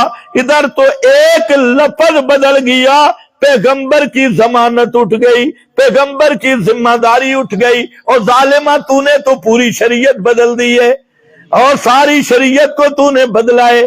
بدعات کے عنوان پر ایک ہی چپر لگی بدعت حسنہ، پوری شریعت محمد کی درمیان میں نظر ہی نہیں آتی، ہر چیز پہ بدعت حسنہ کی تو نے مہر لگا دی ہے اور چپر لگا دی ہے۔ صحابی ایک لفظ بدل رہا ہے، پیغمبر فرماتے ہیں کوئی نہ کوئی نہ کوئی نہ، جس طرح میں نے پڑھا ہے اس طرح پڑھنا ہوگا۔ آگے صحابی نے اچھا پہلے منع تو کوئی نہیں کیتا تم اتنا ہی آنکھیں بے نبی الذی، آپ نے یہ تو منع نہیں کیا تھا بے رسول الذی ارسل تھا، تو منع دکھاؤ۔ یہ ذہنی عجمی ملنگوں کا ہے، میرے نبی کی جماعت کا یہ ذہن بن ہی نہیں سکتا۔ انہیں پتا تھا کہ دین وہی ہے، اللہ کو راضی کرنے کا طریقہ وہی ہے جس پہ محمد الرسول اللہ کی تصدیق موجود ہو۔ دین بنا نہیں سکتے، دین اپنانا ہے، بنانے کا اختیار اللہ نے کسی کو بھی نہیں دیا۔ اس لیے میرا بھائی کام بھی اچھا ہے۔ رسول کا اگر لفظاً لغتاً دیکھا جائے تو رسول میں عظمت بنسبت نبی کے زیادہ ہے۔ توجہ ہے آپ کی؟ اس لیے آپ سنتے ہیں 313 رسول ہے اور 1.25 لاکھ انبیاء ہیں، تو رسول کا ایک امتیازی شان ہے، اسے لفظ رسول کا کہا، فرمایا نہیں، جس طرح پڑھائے اس طرح پڑھ۔ اور اس پر تو صدہ واقعاتی مروان بن حکم، اس کے بارے میں اختلاف ہے، بعد نے کہا صحابی ہے، بعد نے کہا صحابی نہیں۔ آج کل کچھ لوگ بک بک کر رہے ہیں مروان بن حکم کو، خیر یہ ایک مستقل موضوع ہے۔ مدینے کا گورنر ہے اور جمعے کا خطبہ دینے لگا، اور خطبے میں اس نے 2 مرتبہ اپنا ہاتھ یوں کیا، آگے پیغمبر کا صحابی کھڑا ہوا، اس نے کہا کبہ اللہ جدیک، اور تیرے ہاتھ کوجے ہو جامن، کوڑے ہو بنجن، تیرے ہاتھ ٹوٹ جائیں۔ میں نے پیغمبر کے خطبے سنے ہیں، اللہ کے رسول نے تو کبھی جمعے کے خطبے میں ہاتھوں کو حرکت نہیں دی تھی، تو کون ہوتا ہے حرکت دینے والا؟ مروان جدھر تھا ہاتھ نیچے کر لیے۔ اب بتاؤ، یہ جو لوگ کہتے ہیں نا بنو امیہ سے لوگ ڈرتے تھے اور ظالم تھے اور فلاں تھے، یہ حضرت معاویہ کا زمانہ ہے، اور ممبر پہ کھڑے آدمی گورنر کو عام آدمی کہہ رہا ہے کبہ اللہ جدیک کا، اس نے غصہ محسوس نہیں کیا کیونکہ بات نبی کی سنت کی تھی۔ حضرت معاویہ کعبہ میں آئے اور ایک وہ پلر جس کو پیغمبر نے نہیں چوما تھا، ہاتھ نہیں لگایا تھا، اس پلر کو حضرت معاویہ نے ہاتھ لگایا، ساتھ صحابی اور تھا، کہا ایک ایک ہی تھی، یہ کیا کیا؟ حضرت معاویہ نے دیکھا، اس نے کہا میں نے نبی کے ساتھ عمرے کیے، حج کی، پیغمبر کریم اس پلر کو ہاتھ نہیں لگاتے تھے جس کو تو لگا رہا ہے۔ حضرت معاویہ نے فوراً ہاتھ کھینچ لیا اور کہنے لگے مجھ سے غلطی ہو گئی، مجھے پتا نہیں تھا، تو ذرا آ تو صحیح نا صحابہ کے پاس، تجھے پتا چلے، حرج کے تے منع بکھا، کام بڑا نیک، پھر میں مشورہ دوں گا، چند کام تو بھی دکھا تے کام بھی بڑے نیک ہیں، کوئی تھوڑیاں جی کمیاں پوریاں کر، جنازے سے پہلے اذان نہیں، شروع کر، جنازے کی نماز سے پہلے اذان نہیں ہے۔ یہ جو مولوی تمہیں کہتے ہیں نا اذان پہلے ہو گئی تھی، یہ جھوٹ بولتے ہیں، یہ ان کی اپنی حکمت ہے۔ وہ پہلی اذان جو ہوئی تھی نا بچپن میں پیدا ہونے کے بعد، یہ جنازے والی اذان نہیں ہے، یہ تمہارے مولویوں کی گپیں ہیں، توجہ ہے نہیں ہے؟ اذان نہیں، اذان کام اچھا ہے یا نہیں ہے؟ تو پھر ان کو کہو ذرا شروع کرو یا منع دکھاؤ، شروع کرو یا منع دکھاؤ۔ سارے امام کہتے ہیں 4 رکعتوں والی نماز شروع کی ہے، پہلے تشہد پہ بیٹھ گیا اور کہتے ہیں اشہد ان محمدن عبدہ ورسولہ، آگے کیا ہے؟ آگے کیا ہے؟ اللہم، اگر بھول کے اتنا لفظ بھی کہہ گیا اللہم صلی علی محمد، امام کہتے ہیں 2 سجدے چٹی دینے پڑیں گے۔ آخر یہ درود منکر ہے، یہ درود سے جلتے ہیں، درود ہی پڑھا سنا کہ گالا ترس کر دیا، یہی تیرا کوڈ نمبر ہے، یہی تیرا بیانی ہے۔ اب ہے درود صلو علیہ وسلم تسلیما، لیکن پہلے تشہد میں بیٹھے عبدہ و رسولوں پہ اٹھنا پڑے گا، اللہم صلی علی محمد پڑھنے کی بھی اجازت نہیں ہے، ایسا یا نہیں؟ اونچے بول، ایسا صلو علیہ وسلم بھی موجود ہے، لیکن جہاں درود پڑھنے کی اجازت نہیں ہے۔ شریعت تیرے باپ کی ملکیت ہے کہ جب چاہے تو ایک چپر لا دے، کوئی ادھر سے کوئی ادھر سے، اور اوپر کہہ دے حج کیا ہے؟ حج یہی ہے، الیوم اکملت لکم دینکم کے بعد جو دین میں اضافہ کرتا ہے وہ جہنم کا مستحق بنتا ہے۔ ہر ایک کی مرضی ہے، شریعت بناتے چلے جاؤ ہر سال نہیں۔ اور یہ جو بدعت ہے نا، بدعت، تو بدعت جو ہے یہ ماشاءاللہ باج نہیں ہوتی، بدعت اتنے بچے دیتی ہے اتنے کتیا کے بچے بھی نہیں ہوتے۔ جہاں بدعت ہوگی تو وہ انڈے بچے اتنے دے گی کہ وہ پورا ڈھیر لگا دے گی۔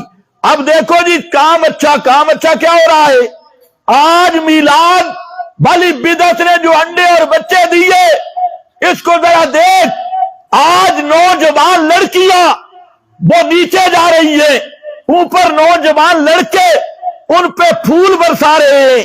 یہ پیغمبر کا میلاد ہو رہا ہے، ڈانس ہو رہا ہے، مولوی ڈانس رہے ہیں، پیر ڈانس کر رہے ہیں، طبلے، سرنگیاں، موسیقی اور میوزک کے آلات پہ تھپکی پہ میلاد ہو رہا ہے. جوان عورتیں، جوان لڑکے بازاروں میں اکٹھے ہیں، نماز کا اہتمام کوئی نہیں، اور ہر قسم کی برائی، ہر قسم کی حرام کمائی، ہر قسم کی شیطنت اور ہر قسم کے گناہ ان کا مجموعہ بن گیا. اب میلادی ملا بھی رو رہا ہے، وہ بھی کہتے ہیں یوں نہ کرو، یوں نہ کرو. میں نے کہا بچے، ابتدا تو نے غلط کی ہے، ضلالت پہ بنیاد رکھی. تو بدعت تو یہ بانج نہیں ہوتی، یہ انڈے دیتی رہتی ہے، یہ بچے دیتی رہتی ہے. کوئی بدعت بھی ہوگی وہ اتنے بچے دے گی، اتنے بچے دے گی، تم سے بھی کنٹرول نہیں ہوگی. اس لیے اب میلاد والی بدعت نوبت وہیں جا رسید، مسجدوں میں دبلے بج رہے ہیں، اور طبلے، سرنگیاں، ڈانس، ناچ، کیک کاٹے جا رہے ہیں. اتنا بڑا کیک اور اوپر رسول اللہ کا نام لکھا ہے، اور یہ میلادی درندہ چھرا لے کے اوپر رکھ کے کاٹ رہا ہے، پیغمبر کے نام کو چھرے سے کاٹ رہا ہے، اور کیکوں پہ یہ چھرے کاٹے جا رہے ہیں. نبی کا نام پیغمبر کے روزے کی شبیہ بنا کر اوپر چھرے چلا رہا ہے. یہ اتنا ڈنمارک اور فرانس کے کافر بے ادبی نہیں کرتے جتنا تیرا میلادی ملا بے ادبی کر رہا ہے. اونٹنی پہ کسی میراثی کو بٹھا کے سرکار آگے نور والے آگے، اور پھر تو نے ہر شہر میں میلاد چوکے بنا رکھی ہے. کوئی پنڈی میں میلاد چوک، کوئی چکوال میں میلاد چوک، کوئی کہیں. میں پوچھ سکتا ہوں کہ پیغمبر کی اس سے بڑی توہین کیا ہوگی؟ پیغمبر کریم کی ولادت باسعادت وہ چوکوں پہ نہیں ہے، چوکوں پہ تمہارے مولویوں کی ولادت ہوگی، چوکوں پہ تمہارے پیروں کی ولادت ہوگی. پیغمبر کریم کی ولادت باسعادت حضرت عبداللہ کے باپردہ گھر میں ہوئی. توجہ ہے کہ نہیں؟ پیغمبر کریم کی ولادت پاکستان میں ہوئی، مکہ میں، اور مکہ میں بھی کہا حضرت عبداللہ کے گھر میں. آج بھی وہ جگہ محفوظ ہے جہاں پیغمبر کریم کی ولادت ہوئی، اور تم نے نقلی پہاڑیاں، نقلی صفا مروہ، روزے کے نقشے اور نقلی لاچیاں اور نقلی میراثی ان کو بٹھا رکھا ہے. اس سے بڑی پیغمبر کی توہین کیا ہوگی؟ یہ تیری بدعت اور میلاد والی بدعت حسنہ دے سونے بچے نہیں، ان کو پچا. یہ بدعت کے بچے ہیں، یہ انڈے ہیں، یہ غلاظت ہے کہ ہر کفر، ہر گناہ، ہر طبلہ سرنگی. پیغمبر تو فرماتے ہیں اللہ نے مجھے بھیجا ہے بعثت بکسر المزامیر، میں آیا ہوں گانے بجانے کے آلات کو توڑنے کے لیے. اور نبی کے نام پہ سارا کنجر خانہ بنا رکھا ہے، بازاروں میں، مساجد میں. تو یہ آج پھر دیکھنا، اب تو میڈیا کا زمانہ ہے، ان عاشقوں کا ذرا میلاد دیکھنا. اگر ہندو، سکھ اور عیسائیوں اور ان میں کوئی فرق نظر آئے تو مجھے بتانا. بالکل انہی والے ڈے بنا رہے ہیں. تو یہ بدعت کا نتیجہ ہوتا ہے. پیغمبر نے ایسے نہیں فرمایا جو قوم بدعت کا راستہ اختیار کرتی ہے اللہ اس کو نقد سزا یہ دیتے ہیں کہ اس سے پیغمبر کی سنت چھوٹ جاتی ہے، پیغمبر کا طریقہ اس سے چلا جاتا ہے، اور قیامت تک پھر اس طریقے پہ وہ نہیں آ سکتے. یہ بدعت کی نقد سزا ملتی ہے. اور دلیل بس دلیلیں آ رہی ہیں. کام بھی نیک، کام بھی بڑا نیک، تے نیت بھی بڑی نیک، بڑی نیک. اس لیے اس میں حرج کیا ہے؟ پھر کیا کہتے ہیں جناب، ہم تو ذکر رسول کرتے ہیں، یہ وہابی جلتے ہیں. میں نے کہا ذکر رسول کر، طریقہ رسول پر، ذکر رسول کر طریقہ رسول پہ. ہم یہی کہتے ہیں یہ جلتے ہیں.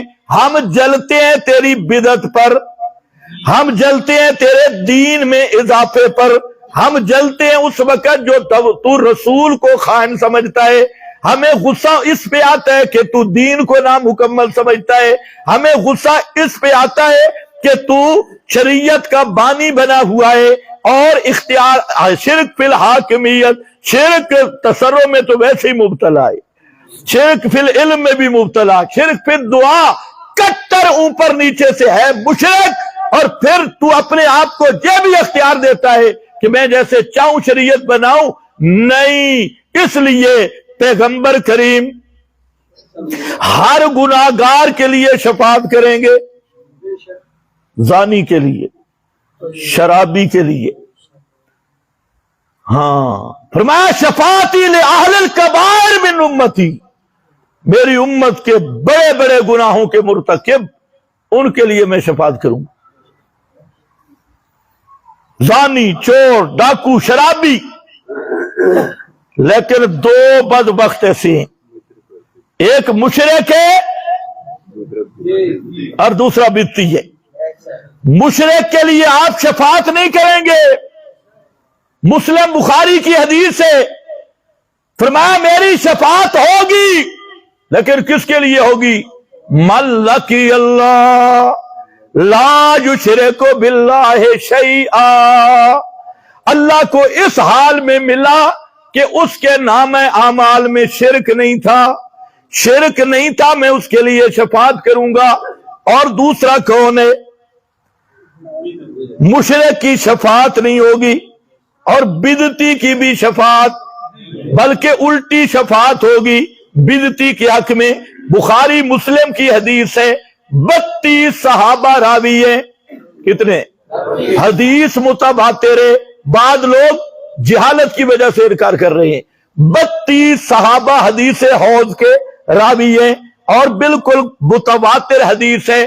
پیغمبر کریم فرماتے ہیں میں حوض کوثر پہ کھڑا ہوں گا اور کچھ صوفی لائے جائیں گے، جو جاؤ برجال، آئیں گے نہیں، لائے جائیں گے، آئیں گے نہیں، مومن تو آئیں گے نا، یہ لائے جائیں گے، جو جاؤ، ان کو پولیس پکڑ کے لائے گی، اللہ کی سپیشل ملائکہ والی پولیس، تمہاری پاکستانی پولیس کو بھی پکڑا ہوگا، خیر وہ اللہ کی فرشتے ہوں گے، وہ پکڑ کے لائیں گے، تو جو لائے جائیں گے رجال من امتی۔ پیغمبر کریم جب دیکھیں گے اور اللہ کے رسول فرماتے ہیں وہ حوض ہوں گے اتنے پیاسے جیسے اونٹ پیاسا ہوتا ہے، اونٹوں کی طرح پیاسے ہوں گے۔ جب وہ حوض کوثر کا ٹھنڈا پانی دیکھیں گے، پیارا پانی دیکھیں گے، تو جیسے پیاسا اونٹ حوض کی طرف زور لگا کے بھاگتا ہے، وہ حوض کوثر کی طرف بھاگنے کی کوشش کریں گے، فرشتے ان کو جکڑ کے لائیں گے۔ تو میں جب دیکھوں گا کہ یہ تو حوض کی طرف زور لگا رہے ہیں اور کچھ علامتیں ہوں گی میری امت کی، میں ان علامتوں سے پہچان بھی جاؤں گا کہ یہ تو میرے امتی ہیں، تو میں کیا کہوں گا؟ رب امتی امتی۔ اصل حدیث کے یہ لفظ ہیں امتی امتی، بعض راویوں نے روایت بالمعنی کے طور پہ ذکر کر دیا اصحابی اصحابی، بعد نے اصحابی، اصحابی بھی امتی کے معنی میں ہے، اصحابی بھی امتی کے معنی میں ہے۔ یہ اصحاب لغوی ہے، یہ اصحاب شرعی نہیں۔ پیغمبر کے جو شرعی صحابہ ہیں جن کو صحابہ رسول کہتے ہیں، نبی کے سارے صحابہ جنتی ہیں، کلن وعد اللہ الحسنی، یہ قرآن ہے، سارے جنتی ہیں۔ اس لیے یہ کون ہوں گے؟ امتی امتی، یہ میرے امتی معلوم ہوتے ہیں۔ جب پیغمبر کریم فرمائیں گے میرے امتی ہیں، اللہ تعالیٰ کے فرشتے جواب دیں گے انکا لا تدری ما احدثوا بعدک، اللہ کے محبوب ان کی سفارش نہ کرنا، آپ کو پتہ ہی نہیں کہ آپ کے مرنے کے بعد انہوں نے جو بدعتیں ایجاد کی ہیں، انہوں نے کیا کیا؟ احدثوا بعدک، احدثوا بعدک، دین کو بدلا، نئے نئے کام انہوں نے ایجاد کر لیے، بدعات ایجاد کر لی۔ ایک قانون یاد رکھ لو، صحابہ سنت کا معیار ہے، صحابہ کا قول فعل بدعت بن ہی نہیں سکتا۔ وہ معیار ہے دین کا، وہ سنت ہے خود حدیث احدثو کا جملہ بتا رہا ہے۔ یہ بعد والے بدعتی ہیں جنہوں نے بدعتیں ایجاد کی تھی۔ آگے اللہ کے رسول نہیں پوچھیں گے کہ بدعت حسنہ یا بدعت سیئہ، یہ کیڑے بدتی سونے بدتی یا کوجے بدتی ہیں؟ سونے نہیں، پیغمبر تفصیل نہیں پوچھیں گے۔ جب فرشتے یہ کہیں گے پیغمبر فوراً کہیں گے سوہکن سوہکن لمن غیر بعدی، فرمایا دھور دھور بے ایمانو، دھور دھور ملا دیو، دھور دھور شیطانو، سوکن سوکن لمن غیر بعدی، ان کے لیے سوکن سوکن کہتی ہے کتے کو دھتکارنے کے لیے۔ اب وہ لفظ میں نہیں کہتا، ترجمہ صحیح کیا تو تم کہے گو اخلاق کے خلاف ہے، کیونکہ عربی تمہیں پتہ نہیں اس لیے میں عربی پڑھ رہا ہوں۔ سوکن سوکن، دور لے جاؤ دور لے جاؤ ان کو لمن غیر بعدی، جس نے میرے بعد میرے دین کو بدل دیا۔ یہ نہیں پیغمبر تحقیق کریں گے چنگیاں بدعتاں تے ماڑیاں بدعتاں، سونیاں بدعتاں تے چنگیاں بدعتاں، بدعت مستحبہ تھی یا مباح تھی یا واجبہ تھی فلانے تھی، لمن غیر، جس نے جو چپر لگائی ان کو جاؤ جہنم میں ڈال دو۔ اندر سے بھی ایک مسئلہ نکل آیا کہ فرشتوں کا عقیدہ بھی وہی ہے جو آپ کا ہے کہ موت کے بعد پیغمبر کو دنیا والوں کے حالات کا پتہ نہیں۔ حوض کوثر پہ بھی اس عقیدے کا اظہار ہوگا اور فرشتے اظہار کریں گے۔ یہاں تو کہتے ہیں مماتی، کہہ ذرا جبریل نو مماتی، میکائیل نو کہہ فرشتہ نو مماتی۔ اور اگلا سوال، اب وقت ختم ہو گیا، وہ انشاءاللہ آئندہ جمعہ سوال بڑا اہم ہے۔ آج کل انہوں نے ایک سوال یہ بھی چلایا، انہوں نے کہا دیکھو ان سے پوچھا گیا بھئی مولوی صاحب کچھ حیا بھی ہوتا ہے، اگر میلاد منانی بھی تھی نا تو کچھ عقل بھی کرتے، کیوں جس مہینے میں نواسہ شہید ہوا تو پورا مہینہ ماتم کا، اور جس میں نانا پہ وفات آئی تو پورا مہینہ جشن کا۔ نواسے کی موت پہ ماتم ہے، نانے کی موت پہ بولو، نانے کی موت پہ جشن، نواسے کی موت پہ ماتم۔ تے اگے بڑا سونا جواب دیتا، اور ساکا ماتم وہ کرے جن کے مرے، ہمارے تو مرے ہی نہیں۔ ماتم تو وہ کرے جن کے مرے، ہمارے تو مرے ہی نہیں۔ میں نے کہا تو ہے کون؟ تو ہے کون؟ پوچھ کن کے مرے ہیں، پوچھ کن کے مرے ہیں۔ سب صحابہ کے سامنے منبر پہ کھڑے ہو کے امام الصحابہ ابو بکر صدیق وہ کیا کہہ رہے ہیں؟ ان محمدن قد مات، ان محمدن قد، بولو قد مات۔ صرف مسند احمد اٹھا لے، سینکڑوں صحابہ ملیں گے، کوئی کہتا ہے مات محمد، کوئی کہتا ہے مات رسول اللہ، کوئی کہتا ہے توفی النبی، کوئی کہتا ہے کہ پیغمبر کے بعد اما توفی النبی۔ ہر صحابی کا وہاں بیان پڑھ لینا۔ حضرت عائشہ بھی فرماتی ہیں ماتا، حضرت فاطمہ بھی کہتی ہیں پیغمبر کریم پہ موت آ گئی، صدیق بھی کہتا ہے موت آ گئی، حضرت انس کہتی ہیں جب پیغمبر مدینے میں تشریف لائے ہجرت والے دن تو ہمیں یوں خوشی ہوئی، یوں محسوس ہوتا تھا کہ مدینہ کی در و دیوار بھی چمک رہے ہیں، اضاء کلو شیء، ہر چیز روشن معلوم ہوتی تھی۔ اور جس دن پیغمبر کریم پہ موت آ گئی ہماری آنکھوں کے سامنے اندھیرا معلوم ہوتا تھا اور ہمیں کوئی چیز صحیح معلوم نہیں ہوتی تھی۔ تو میرا بھائی صحابہ کہتے ہیں موت آئی ہے، تو کہتے ہیں ہمارے مرے ہی نہیں، پتہ لگا تو ہے کون؟ تیرا تعلق صحابہ سے نہیں ہے، پھر تجھے پہچاننا ہوگا تو کون ہے۔ پھر صحابہ کے بعد تابعین ہے، تابعین کے بعد ائمہ ہیں، ائمہ میں امام بخاری ہے، 3 مقام پہ وفات النبی کا باب باندھا ہے، امام ترمذی ابن ماجہ، ابو داؤد، سارے محدثین وفات النبی کا باب باندھ رہے ہیں اور پیغمبر کے جنازے کے مسائل فقہا سارے وفات النبی پر بات کر رہے ہیں. سارے فقہا حنفی شافعی حنبلی مالکی وہ بھی وفات النبی کو بیان کریں, سارے محدثین بھی وفات النبی کو بیان کریں, حتیٰ کہ احمد رضا بھی کہے کہ وعدہ الہی کے پورا کرنے کے لیے موت ہم بھی مانتے ہیں کہ تو بچوں کتوں آئے, تیرا کس نسل سے تعلق ہے. اب پتہ چل گیا کس کا عقیدہ ہے, مرتے نہیں. یہ وہی سبائی ٹولہ ہے عبداللہ ابن سبا والا, ان الائمۃ لا یموتون بل ینتقلون, اماموں پہ موت نہیں آتی, ایک پلیٹ فارم سے دوسرے پلیٹ فارم کی طرف چلے جاتی ہیں. صحابہ سے لے کر آج تک امت متفق ہے کہ پیغمبر پہ موت آئی.